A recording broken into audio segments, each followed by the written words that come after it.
Enrichment, Enlightenment, Transformation. Rabbi Yisroel Cotlar, the spiritual leader of Chabad of Cary, North Carolina, guides anyone who has been searching for a meaningful life and conscious living. Join our discussions about the mundane, our daily activities, and then infuse every day with a spiritual twist from the inspired sages of the Talmud and Jewish mysticism, which many call Kabbalah. We learn from the root source of all religious monotheistic traditions and delve into the symbolism and levels of meaning from biblical stories.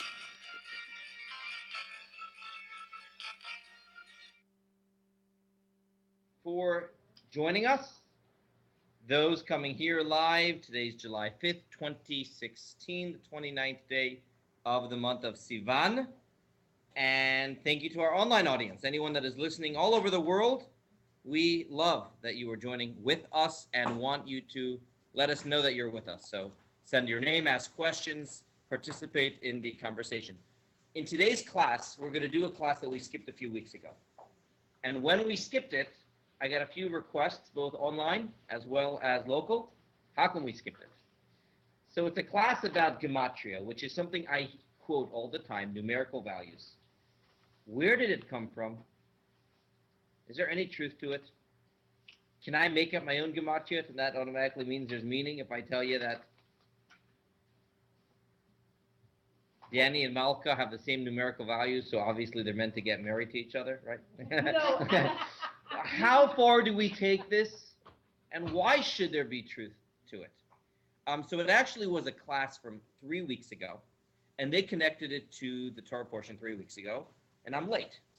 So it doesn't make sense to study 3 weeks ago. So I said, hey, Gematria is in every week's Parsha, right? So let's just go to the beginning of this week's Parsha, and we will find Gematrias over here as well. And then after we use this as the introduction, then we will afterwards go to the main discussion, the nature of Gematria. But in any single Torah portion, there will be dozens of numerical values, really. In every single Torah portion, there are dozens and dozens of, well, this has the same numerical value as this. Therefore, they're correct. And we usually don't study much about them. There is an entire commentary in Hal. I was always going to actually mention it because you're into Gematria now. And when you ask me a good thing to study, a certain commentary, you might actually enjoy this one because he goes through so many of the Torah portions. I mean, it's a running commentary of Gematrias. Might be interesting for me, but for me to do services. That wouldn't be, no. It would be, yeah. Gematria is very hard to explain. First of all, unless someone's sitting with a pen and pencil. Are they actually going to add up the numbers and believe you? You will. You know, sometimes you can just say this has the same numerical value as that, and people just accept it. But let's talk a little bit about why should there be a numerical value to the Torah? Where does that come from? Unfortunately, the books this week got left behind in Raleigh. So we're not going to be able to go around and read. I'm just going to share the teaching straight from my book over here.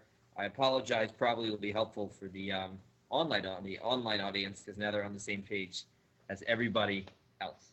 So do you mind sharing just a little handout? So let's begin. Oh, there's another one here. Good to see you. Let's begin. This is the opening of this week's Torah portion. And I use this just as an example of Gematria. But you could pick your favorite portion in the Torah, and I guarantee you there'll be dozens of these all over. Last week we discussed the spies. Remember we had a story with the Jews who were frightened to go into the land of Israel. We actually discussed tzitzit last week in the same Torah portion. Tzitzit, talus. We did that last week. And this week we have the story of Korach. Korach is a relative of Moses. He's a cousin of Moses. And he creates an uprising. And what's unique about this uprising is all the other complaining of the Jews in the wilderness was directed at God. This one is directed at Moses. So why don't we begin? And why don't you begin, Kimberly? This is the opening words of this week's Torah portion. Korach. Korach, the son of Itzar, the son of Kohath, the son of Levi, took himself to one side, along with Dathan and Abiram, the son of Eliab, and On, the son of Peleh, descendants of Reuben. They arose against Moses together with 250 men from the children of Israel, chieftains of the congregation, representatives of the assembly, men of repute. They assembled against Moses and Aaron and said to them, "You take too much upon yourselves, for the entire congregation are all holy, and the Lord is in their midst. So why do you raise yourselves above the Lord's assembly?" Moses heard and fell on his face. It's the expression of despair. So he directs this on Moshe, and he says, why are you the leader? And it wasn't just you're the leader. You appointed your brother as the high priest. Some serious, nepotism going on over here. So he accuses Moshe of being on a different level as everyone else. Now, what did he really want? When you just read this, what does it seem like he wants? What is he? He wants more power for himself. No, he wanted to serve Hashem too. So it's when you just read it, it actually says it seems like he wants like no leader, everyone to be the same, But often in history, when people say that, really they want the position. You have that very, very often where you will have, why are you doing this? Everyone is really they want the position of leadership, and indeed some of the commentaries say that he was upset about he felt he was slighted for one of the positions. But when you actually read the texts, it seems to say everyone should be the same in their relationship to God. We all heard God at Sinai. We all, fundamental to Judaism is that we have our own relationship with God. Why do we have this Moses character who's telling us that? Now, by doing this, he's essentially also arguing with God because he's thinking that Moses has made this all up, right? Yeah. Okay. So this is the beginning of the Torah portion. He gets 250 people, and these were not nobodies. These were, good people. They were respected people. A lot of the commentators ask, why is he doing it particularly at this juncture? Aaron was appointed high priest much earlier. Why do you think? What juncture are we at? The Jews, last week they tried sending the spies to the land of Israel, and that mission failed, and right afterwards Korach comes. Why then? His weakness. It's a time of weakness. Especially because the Jews were just told what?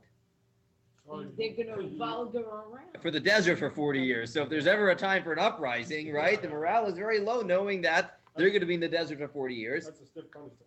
And they're not going to, this all was about them going to the promised land. Now they find out that it's not even, at least the men, they're not even going to be going.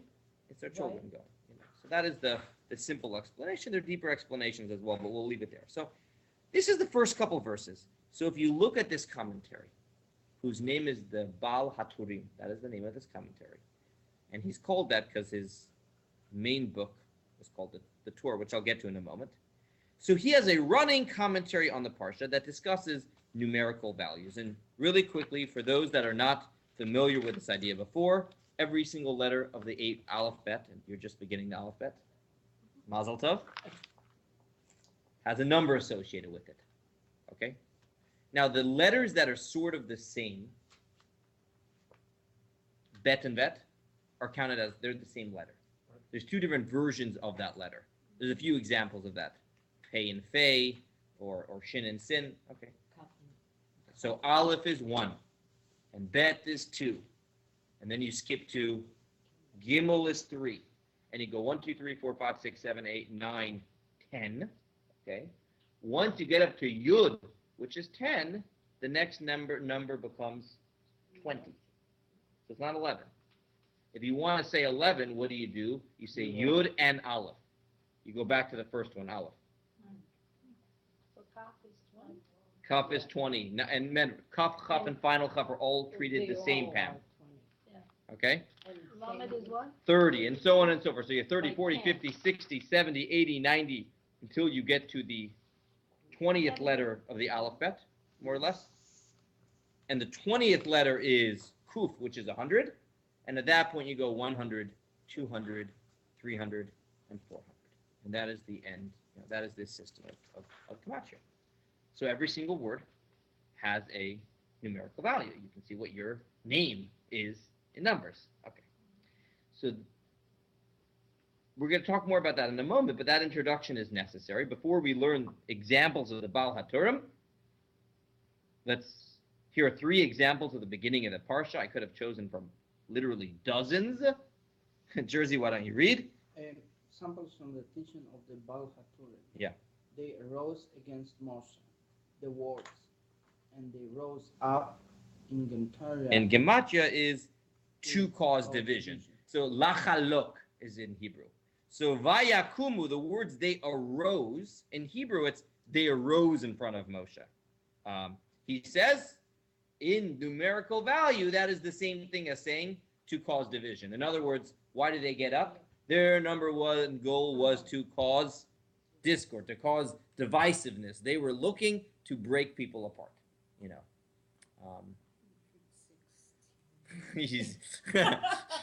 She's figuring it out. Okay, next. It says that he doesn't just pick anyone in the community.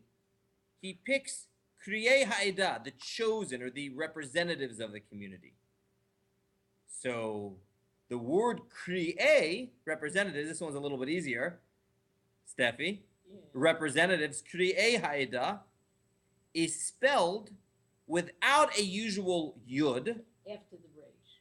Correct. It should be kuf resh yud aleph yud, to allude to the fact that throughout this whole process they violate all of the 10 commandments. What letter is 10? Well, excuse me, yud. A yud is missing to allude to the fact that through this whole rebellion, Oh, I like this. they violate. Where did that come from? The letter is just misspelled, right? Where did that? That's what he tells us. Gets better. Moshe hears and he falls on his face. And I really should have brought the Hebrew here. You know what? Wait. Pam, do you mind behind there? I think the Baal HaTurim might be in the orange chumash over there, if you don't mind. Yes. Yeah, I think it has the Baal HaTurim. Does it? I don't know. In Hebrew, at least.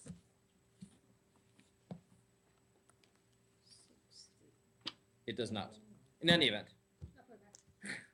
So get ready for this one. Moshe hears and he falls on his face. That's the same gematria as they accuse him of having adultery. What? Where did that?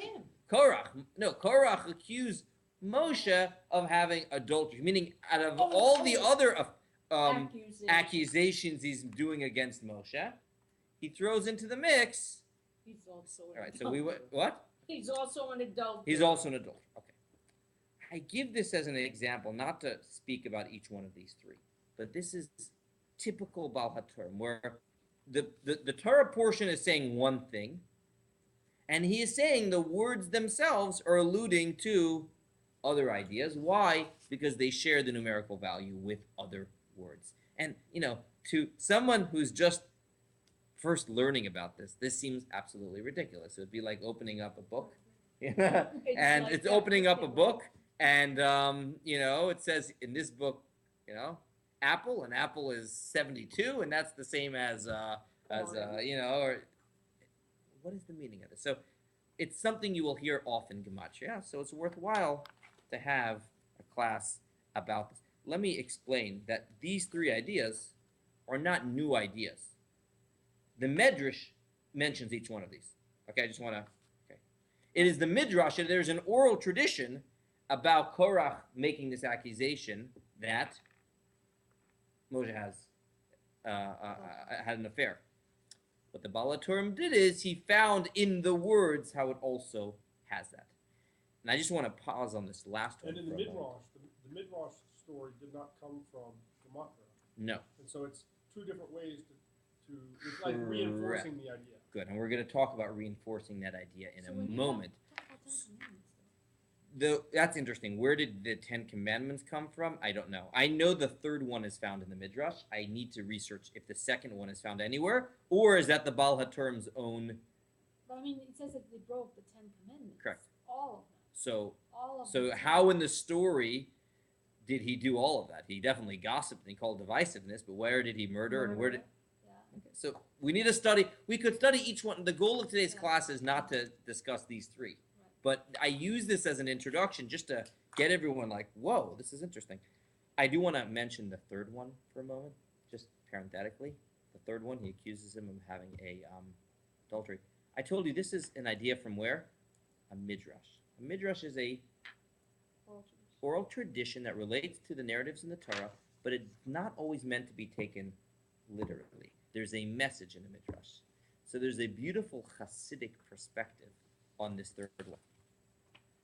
He accused Moshe of having a relationship. The way it words it specifically is another married woman. Now let me explain what that means. What was Korach's complaint? Why are you, Moshe? What? Above us all. Above us all. Didn't we all hear God at Sinai? Okay.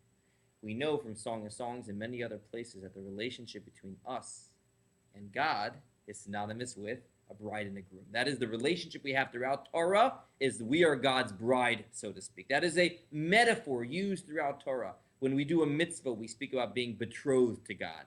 So what's Korach saying to Moshe?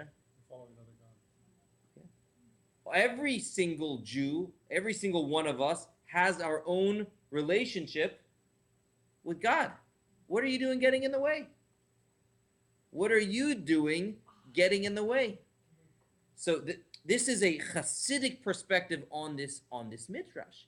The whole beauty of Judaism is that we do not need an intermediary. We do not need someone to connect us to God. There's us, and we have our own relationship with God.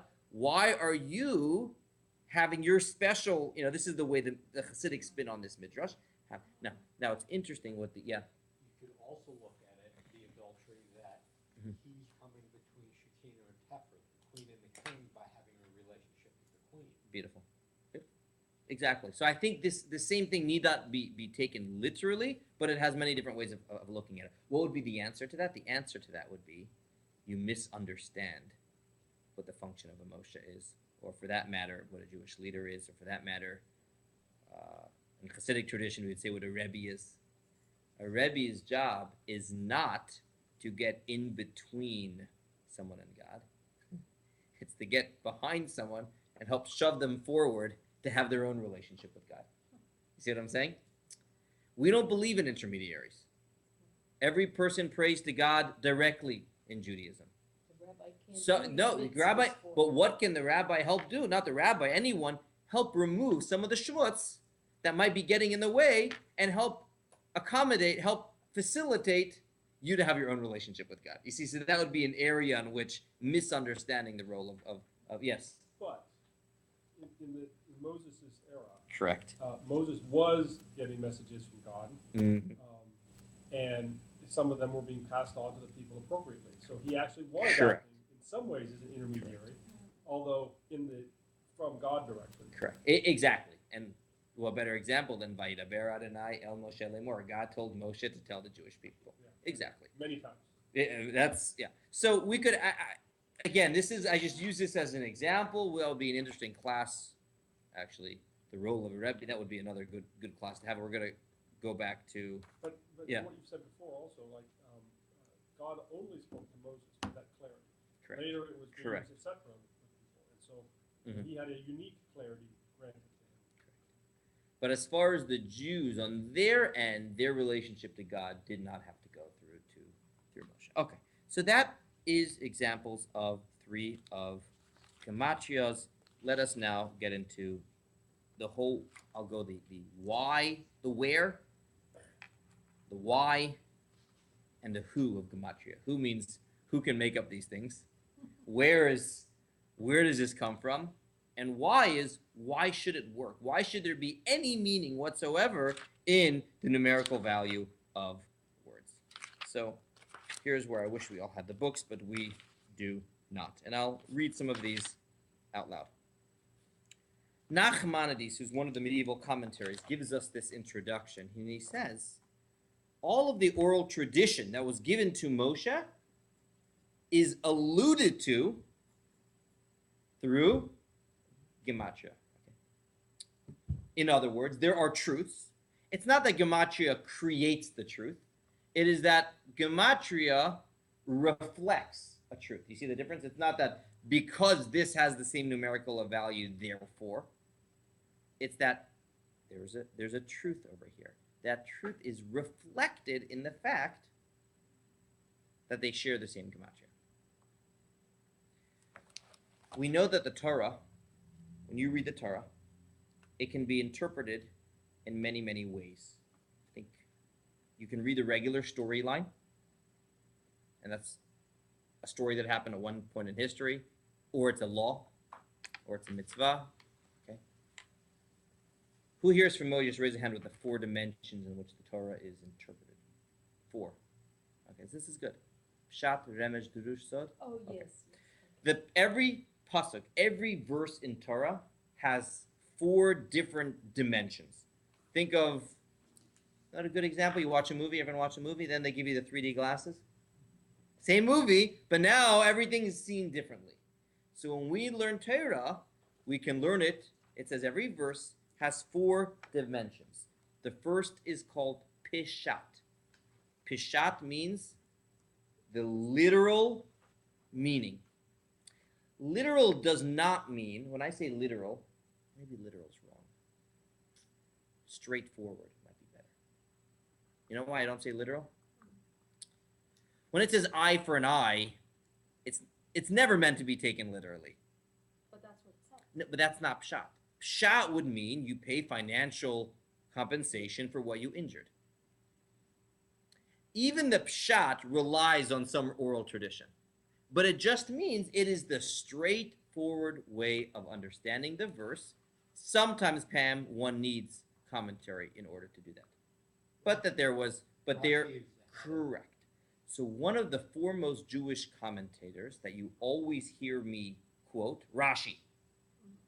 Rashi's rule is his explanations are only there to help us with what? Pshat. Pshat means that there's something in the regular storyline that is bothering me, and I don't understand. So Rashi will not bring some wild Kabbalistic, some Kabbalistic. That's not Rashi. That's not what he's out to do. Neither will Rashi bring a gematria, unless what? He quotes somebody else. But even if he quotes someone else, he won't. He will only quote a gematria. There's a few examples, unless what? Somehow that is necessary for the pshat.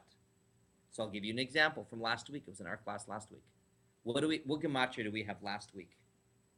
The number of windings on The tzitzit. Last week we had a class about tzitzit. The verse says you should look at the tzitzit and be reminded of all of the mitzvot.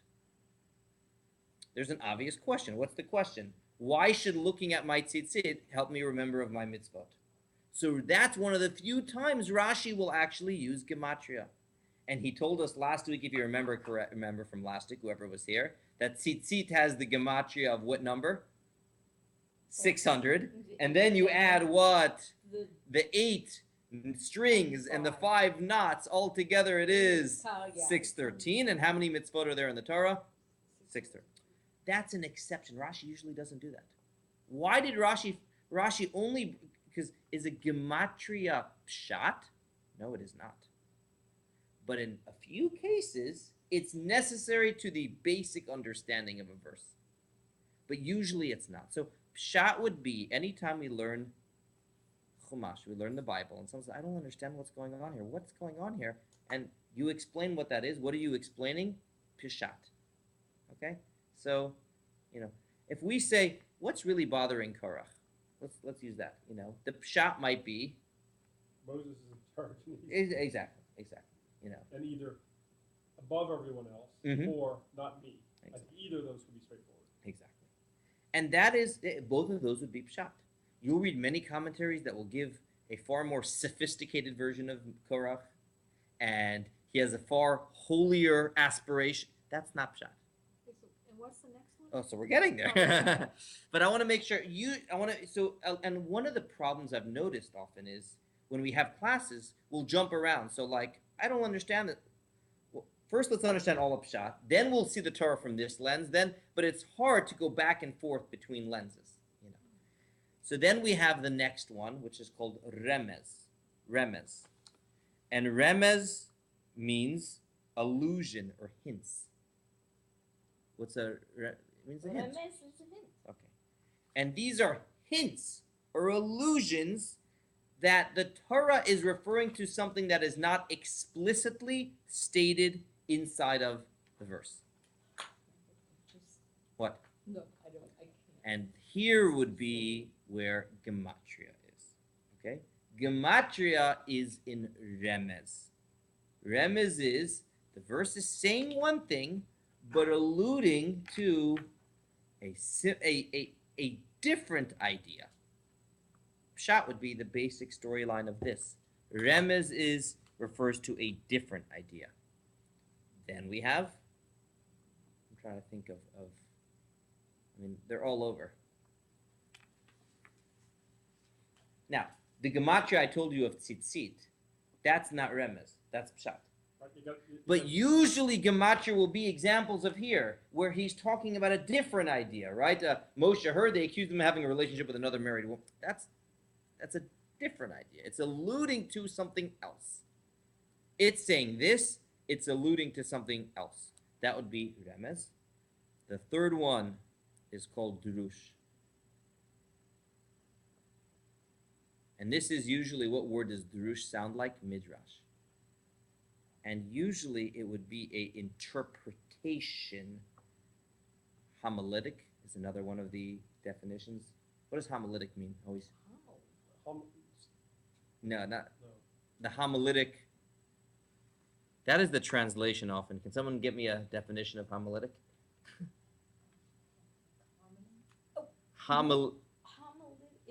It's a story of that facilitates Okay. the understanding. Very good. It's a right. This is a metaphor. This is there's a moral lesson that should be learned out of this. Okay, that would be drush. Lidrosh, we search out a deeper meaning to teach us a lesson. And that would be drush. And then the last one. Homiletic really is a word that has to do with chemicals. Really? Really? No, with a hey, with the H. H-O-L-Y-T-I-C. H-O-M. O-L-Y-T-I-C. No, No. H-O-M-I-L-E. H-O-M-I-L-E-T-I-C. L-E-T-I-C. And really, what would be a very good class would be one idea and explain that one on all the way through. That would be a very good way of doing it. So you take one idea, one pasuk, one verse, exactly, And explain all four. Exactly. So you're looking at the same thing. It simply put, it means this, but it's also alluding to here. And the moral lesson from here is here. And what's the fourth one? What do you think it's going to be? Mystical, Kabbalistic. In Hebrew, the word is sod. Sod means secrets. It's alluding to a sod, S-O-D, sod. And that means a mystical plane, something that's spiritual, something very different. Sod is a completely different dimension. That would be Kabbalah. So whenever we're studying, it depends on what pair of glasses are we wearing. Are we looking to get the pshat from the story? Are we looking to get the sod from the story? Are we looking to get the remez from the story? So on and so forth. Rabbi, Now, yes. could I ask a question? Sure. When these were written, Mm. were they written specifically to have 4 levels? Good. Or did 4 levels come about? No, afterwards? I like the question you're asked. Beautiful. The Torah is written. Think about, you're trying to take infinite ideas and convey it in a finite amount of words, right? So as such, the written Torah itself is finite in terms of how many words it is. So what do? You have layers, one layer on top of another layer, like DNA strands or something like that. So it's specifically worded in a way that has many deeper meanings. So it's Correct. Purposely. And that's why often people will ask, well, which one is it? Does it mean this or does it mean that? And that's an annoying question. When people are, Rabbi, this, does it mean this or does it mean that? It's written in a way to allow for both or many. You see? I don't understand. This midrash says this and that says, no. That doesn't work. Now, especially when it comes to different midrashim, because when it comes to a midrash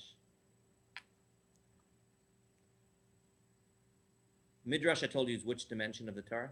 The third, the lesson. So when it comes to a midrash, it's about a lesson, all right? So one of the problems people have all the time is they will read a midrash and they will think that it is referring to what? Pshat. They'll read a midrash and they'll think it is pshat. They'll read a midrash and what? This is the storyline? That doesn't make any sense. That's such a crazy. It was never meant to be. Now it might be pshat, but that's not the point of it. So when you have a midrash that, even here, they accuse him of having a relationship with another woman, that doesn't mean in the storyline that's necessary. But it's this. There is a lesson there, and I gave you one possible lesson of that. Or if there is a midrash that says that Moses was 10 amot high. I don't know if you know this. There's a midrash that says Moshe, you know what an amma is?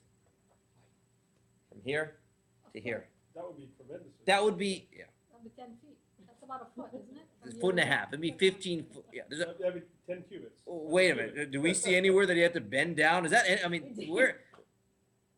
that is a midrash. It's not pshat. There's something about that. What does it mean that Moshe is 10 amot high? There is a moral... Like larger than life. He's larger than life. Mystically, he's complete in all of it. He's 10 to 10. He's above the rest. But when you can... So there's... Exactly. But and we can say what the meaning of that midrash is, and that's open... we can discuss that. But a lot of times people will read a midrash, and they'll think the goal is pshat. No, it's not. And it's that way with many midrashim. And then finally we have sod, and sod is the deeper meanings of it. So it's already 12:20. Okay. So let's now go a little bit further. And so here is when it comes to Gematria, it alludes to another idea. For instance, Jacob tells his sons when they're searching for Joseph, when they need food, they need food. And he says, go down over there to Egypt. Redu Sham. Go down, descend there. And the numerical value of Redu Shama is 210. Redu Shama. No, just Redu. Redu, thank you. Redu is 3 letters. Reish, Dalid, Vav. 200, 6, and 4. Altogether, 210. What's that alluding to? Guess what? You're going down to Egypt now just to look for food? Guess what's going to happen pretty soon? You're going to go down to Egypt for a long time. How long? Is the word for slave 210? It's not the word for slave, but that is the number of years that the Jews were in Egypt. 210 years. So it's alluding to the fact you think you're just going down for food right now, but this is the beginning of something much bigger. So he gives that example. This is the Tesis Yontiv when he wants to explain the concept of Gematria. He says that. Now, where does the word Gematria come from? It's an odd word. So we have over here, it appears that the term is borrowed from Greek. And it's similar to the word like geometry. Aha. Our sages... Wait, so gematria is not a Hebrew word? No. It appears that this term is borrowed from the Greek language. It's a term that the sages used for numerical values. This is, Our sages borrowed the term to refer to all matters of mathematics and numbers. They used the expression in Rabbinic Judaism, the word gematria, but it was borrowed from the Greek. So does it mean that it started later, assigning the values? So, no, that was just when they wanted to use a word for this phenomena, they used a word that was common at the time. Not that the truth began then, but that was when they wanted to give a word for it. That is the word that they used. And we see many examples. Here's a famous one, and then we're going to... So now, a famous one. The names of God. Okay, so we have the name of God that's best known. Well, we have 2 that are known very much, and that is the Yud and the Hey and the Vav and the Hey. We pronounce that today as Adonai, but that's not what it says. It says something much else. And then there's another name of God, Elohim. Okay. And we've had many classes over here where we discuss the differences between the 2 names. And it's a very important idea, not just because of Kabbalah, but because of Pshat. Why? Because there are many biblical critics that will say, sometimes it uses this word for God in the Torah, and sometimes it uses this word for God in the Torah. It must be that what? Two authors. Many authors, right. And at different points in history, they had a different name for God, and then multiple authors, and at a certain point in history, they all came together, And that would be so if you have the Torah appearing in front of us today, and as academics, we have to study it as we would study any ancient work that was buried in the ground. We would analyze different styles, different this, different that. In Judaism, though, we're not in the dark. We don't just have to analyze something like, how do we get from here to there? I don't know. We do know. We have a tradition. And in tradition, there's a difference between the name of God that is Yud He Vav He and the one that is Elohim. That when God conceals himself, when God becomes finite, so to speak, in terms of finite energy, when God limits his expression in the world, that is the name for Elohim. Restriction. The other name, Yud and He and Vav and He, is God revelation. So for instance, when the world is created, Bereshit bara Elohim. And throughout the whole Genesis story, which name of God is used? Elohim, Elohim, Elohim. Why? Because God created a world that hides his existence. Usually someone writes a book, their name is on the front, the author, right? The cover is gonna, right? Why didn't God make the world by God? And everyone, it's obvious that there's a God in the world. He didn't do it that way. He made us have to search out for him. Because the goal is that we have freedom of choice and we have to find this truth. Later, when it talks about the creation of mankind, for the first time, is that the first time we have Yud He Vav He? Yeah, mercy. Right. So it also is strictness and mercy is another way of looking at the two names. All of a sudden, mankind is created in the image of God. Now we have the other name of God. And throughout the Torah, we use both names backwards and forward. We use different names different times, but there's meaning for it. Every time we make a blessing, which name of God do we use? Both. Baruch atah Adonai Eloheinu melech haolam, and then we finish the blessing. So there are different dimensions of God. So the name for God that is Elohim, I say Elohim, but it's really with the Hey, right? 86. That's the numerical value. It's 86, right? She's not believing me. No, yeah. that's It's it's good, just I'm Steffi. picturing the long word, and I'm saying 86. Aleph is Is 1. one, yeah. Lamed is 30. What do we have so far? 31. Hey, 5. Five. So what do we have? 36. 36. Yud, 10. It's 46. And then a mem at the end, which is 40. 86. Okay. And what's interesting I is, missed that class. there's another word in Hebrew, hateva. Hateva means the nature, the natural order of things. And it's also 86. Why? Because what is nature? Nature is a cycle of the way things run, seemingly on their own. You see a beautiful sunrise, sunset, what do you say? Mother Nature, right? It's when a rule of nature is broken, what do we say? That must be God, right? Yeah. What, and the nature is not God. But because there's a repetition, because we see, forces that we have gotten used to, we say it's nature. Well, when God works through natural means, that's another way of God hiding himself. God creates a world, but uses these natural forces. But the natural forces are no more than instruments of God in the world, right? So the word for nature and Elohim are the same, because it is the same idea. Okay. Another teaching, I believe it's from God created everything from nothing. Yeah. I believe from nothingness is 87, one after God. One after.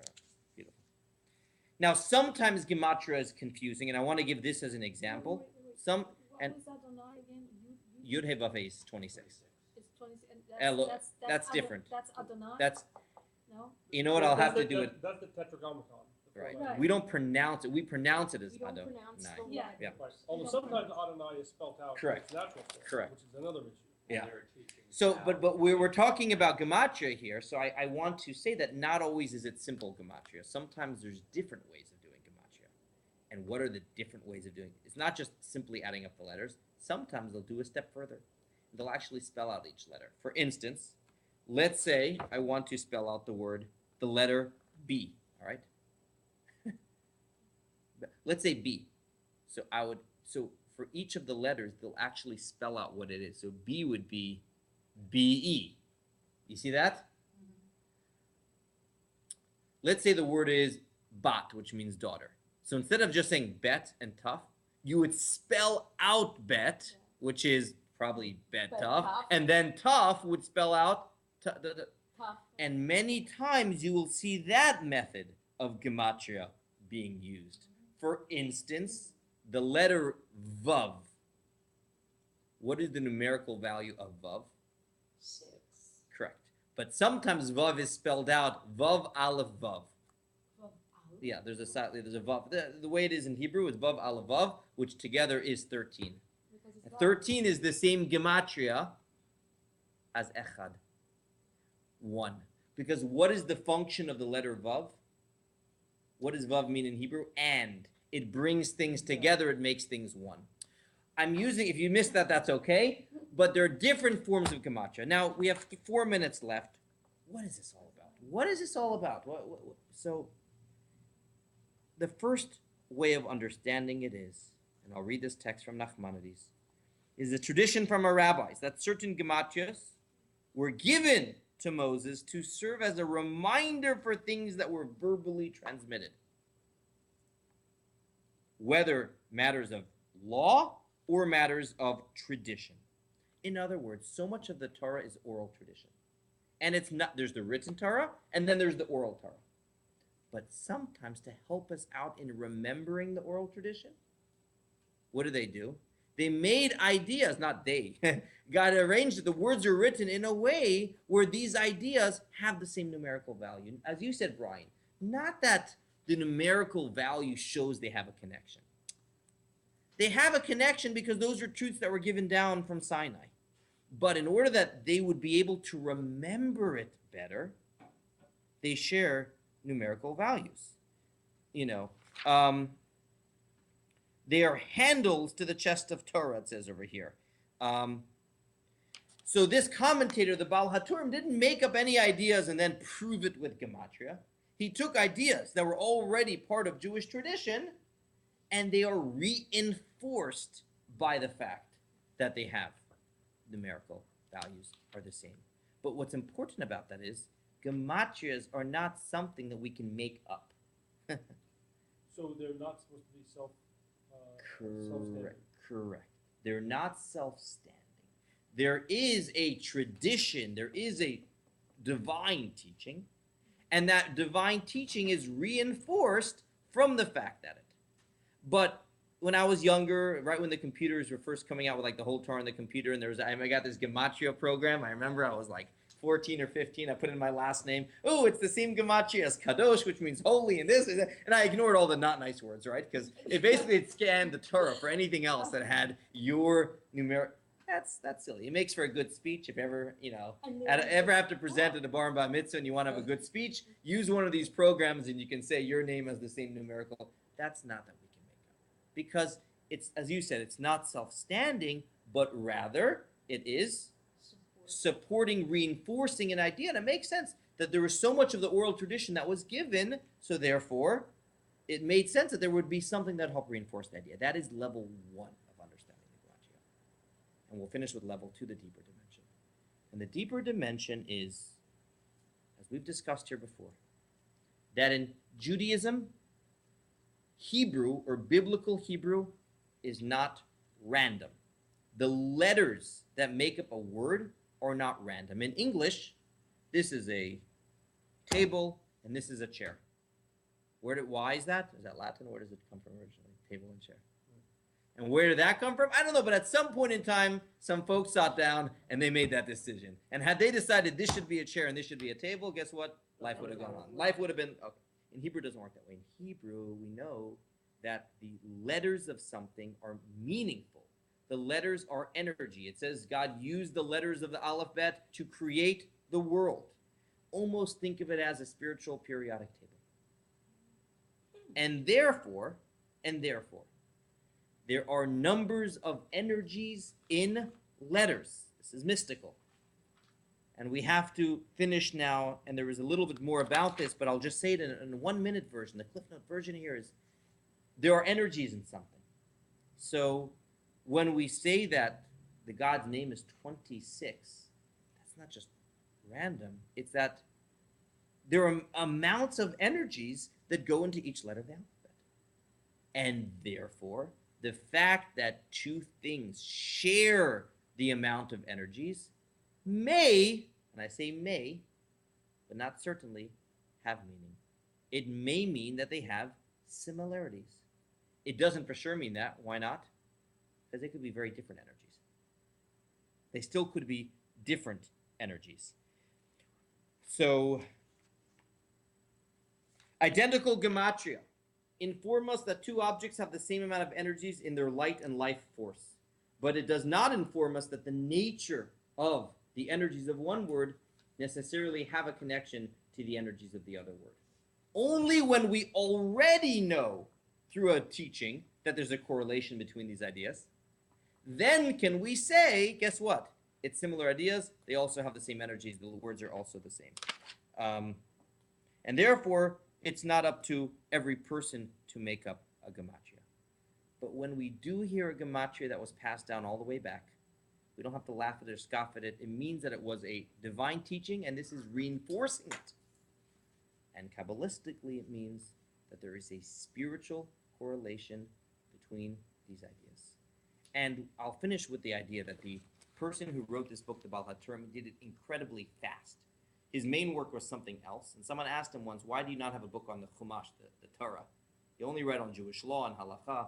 And he wrote this book incredibly fast on all these things. No computers back then, no calculators. His level of divine inspiration was such that he knew these ideas had a connection. He wasn't like trying to create anything. He knew these ideas had it, and it was just a matter of putting it down, and that is our attitude and approach to gematria. It comes down, but it's not something that we work upwards. So either it's a handle on an existing truth, or it shows that two ideas have a similar spiritual source. We'll hold it over there.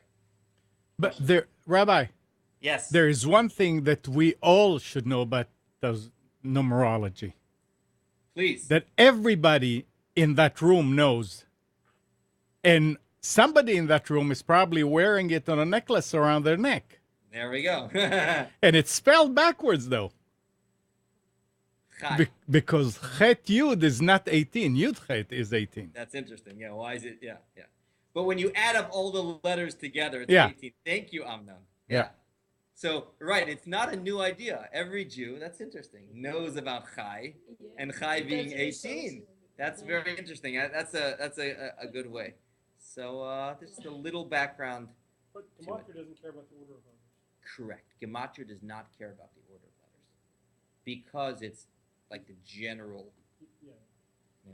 I don't understand the Moses with adultery thing. And let's just finish the online. Thank you everyone for joining us. God willing, we will be back same time, same place next week for another class, and a special thanks to Nissan Communications for making this available every single week. Have a great week.